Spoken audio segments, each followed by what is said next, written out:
never know when the important moments are going to happen. The movies kind of have you believe that important moments in our lives are easy to see. They're monumental turning points. We're always aware that we're at a crossroads. But more often than not in life, you don't realize how important something is until, sometimes years down the road. I mean, an example, working at Hertz Rent-A-Car, one of the darkest periods of my life, led me to meet a very good friend of mine who clued me into the University of Memphis, which I applied to, which I got into, which I moved to, and which has, dictated kind of how my life has progressed. And the important elements of my life, the important events of my life, can all be traced back to going to that job fair and getting a job at Hertz bloody Rent-A-Car. I mean, it's so weird what moments and what things are going to have a lasting effect on us. And the same is true when you consider pop culture and you think about all of the things that we are exposed to throughout our lives: music, movies, television, books. Just from almost the moment we're born these days, we are just inundated with so much stuff, and so much of it is disposable. And yet, sometimes out of nowhere, something is going to come along and it is going to stick. And it is going to leave a lasting impression on you. And it is going to affect how you live the rest of your life. And we all have different examples of that in our lives. My friends, when I was a kid, liked wrestling, so I started watching wrestling, and now, wrestling is a huge part of my life. Same thing with Star Trek. When I was in junior high, my two best friends were big Star Trek fans, so I got into Star Trek, and it's become a huge point in my life. And one of those points in my life happened the summer in between my 7th grade and 8th grade years. This is when I was in middle school. And that summer, my father had to go do a class in Texas, and we decided, or my parents decided, I didn't decide, that we were all going to go to Texas for that week, and then we were going to go to Disney World for a week. So it was a fun trip, despite the fact that my mother and I caught some kind of virus, and we were hacking, the entire time. That's a whole other story. But the reason I bring this up is because this was a summer of planes. Like, we were on so many planes. Oh my God. I don't know how many plane trips we took that summer and how many times I saw Beethoven and My Cousin Vinny. Oh dear God, so many times. But it was on these trips that something happened. So this is back before you could bring, your iPad or iPod or your phone. You could have your own personal entertainment system. Back then, you were restricted to a Walkman and hope the batteries didn't die. You were restricted to whatever in-flight movie they were showing.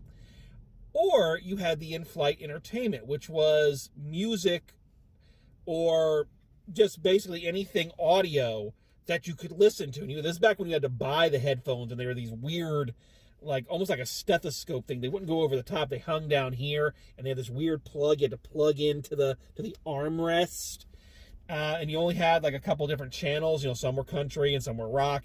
And it was basically just on a loop. You heard the same song, 500 times, because no trip is, from where we were going was 20 minutes. So you heard this a lot.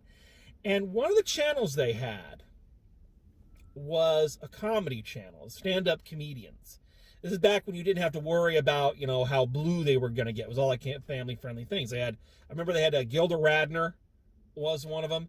I think they had a Louis Anderson bit, and they had some other people that I don't know and I don't ever think became names. But what's important is that on this comedy rotation, was a performance of Abbott and Costello doing Who's On First. And I don't know what it was. Maybe it was just the originality of it. Maybe it was just the timing and the chemistry. You know, how upset Lou would get and how, you know, Bud would just kind of keep egging him on. I don't know what it was, but for some reason, that routine just grabbed me. And I would wait through that entire rotation. I listened to the whole thing over and over and over again, waiting for Who's On First to come back around. I don't know how many times I listened to Who's On First during that summer. But by the time we got back home at the end of the trip, I was officially obsessed with Abbott and Costello. And I asked my dad all about them because my dad knew about them. He told me a little bit of history and who they were and whatnot. And I read books. I went, this is back when we had video stores, and I went and bought every Abbott and Costello movie I could get my hands on. They didn't release all of them at that time, so you really had to fight for them and find them. I found the radio shows. Then it was audio cassettes, and they only had like 8 episodes that were available. But I mean, you really had to work to be a fan back then of something obscure. You really had to work for it. It's a little bit easier now with eBay and Amazon and iTunes. You can find this stuff all over the place, but back then you really had to work. And Abbott and Costello, going into late middle school and then into high school, Abbott and Costello became my obsession. Kids my age were, obsessing about, Jim Carrey or somebody like that. I forget who was big at that specific time, but it wasn't Abbott and Costello. That was me. I was obsessed with Abbott and Costello, and they became a driving force in my emotional and creative development. A lot of my artistic sensibilities these days are based on the fact that I was a huge fan of Abbott and Costello. I do a radio show with my students.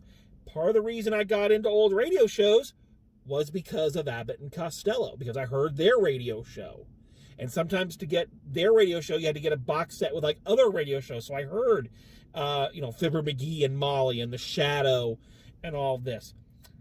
I met my best friend basically through Abbott and Costello, or not so much through them, but it was one of the binding points of our friendship that we both liked Abbott and Costello, and he and I would do Abbott and Costello routines for the school talent shows. So my best friend of 30 plus years, I owe a great deal of that budding friendship to Abbott and Costello. So, I can't overstate how important Abbott and Costello are to me and how big of a fan I am of them. But I always feel that even though Abbott and Costello were, you got to understand, Abbott and Costello were not just, your flash-in-the-pan comedian who's hot one minute and then gone the next. These guys were a cultural touchstone. They were the biggest box office draw at the time. They sold more war bonds than anybody. Like, they had an impact. They are the only non-players or non-sports related people to have an artifact in the Baseball Hall of Fame. These guys were important to pop culture. And yet today it always feels like they take a back seat. It always feels that when people do talk about famous comedy teams, they talk about, the Three Stooges or the Marx Brothers or Laurel and Hardy. No disrespect to the Stooges and the Brothers. No disrespect to the Stooges and the Brothers. Great comedy teams, and I love them. Love Groucho. No disrespect. Laurel and Hardy, I'm sorry, guys. I never found you funny. Sorry. But it always seems like Bud and Lou are at the tail end of that conversation. Turner Classic Movies has never made them the star of the month. They don't ever seem to be featured. And I always feel like that's a real slap in the face. They did a lot, and their movies are still damn funny. So, sitting around last weekend and trying to find something to watch to review, this is the problem in, 2021. I'm sitting out front of my closed theater. Vaccines are starting to come out, but they're still a ways away. I wanted to review something, but couldn't find anything on any of the streaming things I suddenly have access to. I feel dirty, but, and looking at the films for Forgotten Gems, nothing really jumped out at me that I wanted to do. And then, I don't know, I got this feeling, I love Abbott and Costello, and I want to talk about Abbott and Costello. So, welcome to yet another sub-series of Drive Home Reviews, where we're going to take a look at every Abbott and Costello movie ever made. And they made 36 total movies as a team. And we're going to look at them. So this series is probably going to go for a while, because I don't think we're going to cram all these into one, a month or two. But we're going to take a look. We're going to take a look at their humble beginnings. We're going to take a look at the different eras of films that they did. We're going to take a look at their greatest masterpieces and some of their biggest bombs. We're going to look at their dizzying highs and their astonishing lows. So please join me as I take a look back at a comedy team that gave me so much, and I want to give back to them by talking about their art, their contribution, and what they brought to pop culture and comedy. So welcome to Drive Home Reviews, meet Abbott and Costello.